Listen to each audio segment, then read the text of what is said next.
So what's up mga G, may order tayo ulit ngayon. Dalawang 2 kg na lechon belly. Ito siya. Yan. Dalawa yan. So ano natin ngayon, nagpipreheat na tayo ng oven. Yan. So yan. Hinintay natin siya mag 180 degrees Celsius. Tapos papasok na natin yung lechon natin sa loob para mas sana natin lutuin. Pre, papatuyuin muna natin ulit. Graduin natin natuyo siya bago natin pasok sa oven.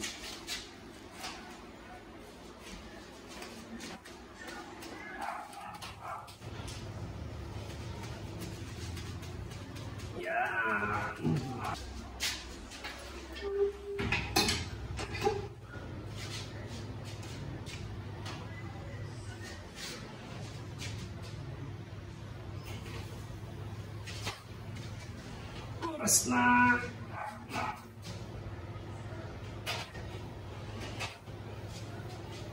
Alright!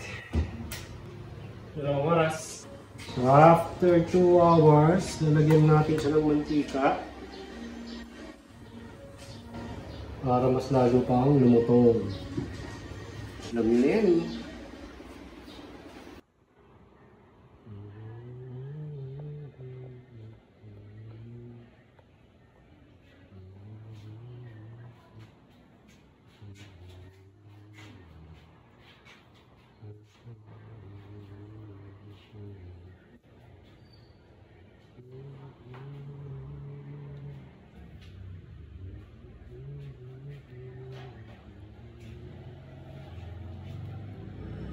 Dito na yata si Kuya Alamove.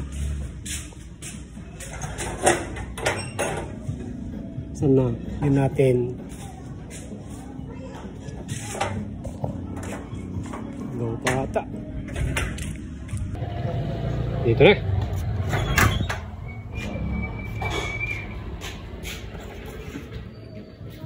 Special yan, boss. Dalawa to.